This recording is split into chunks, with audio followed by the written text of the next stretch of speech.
1 apple பழம் 2 super orange 3 சாத்துக்குடி 4 மாதுளம்பழம் 5 கொய்யா பழம் 6 இது என்ன ஒரு ஸ்ட்ராபெரி 7 அடுத்து பேர்ஸ்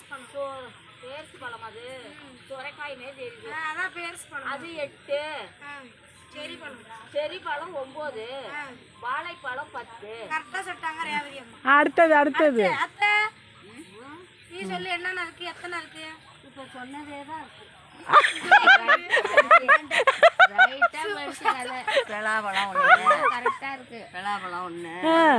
ஆப்பிள் 2 அடுத்து இது ஆரஞ்சு 3 அங்க பார்த்து சொல்லு ஆச்சு வச்சு ஆரஞ்சு 3 இருக்கு அடுத்து சொல்லி சாத்துக்குடி 4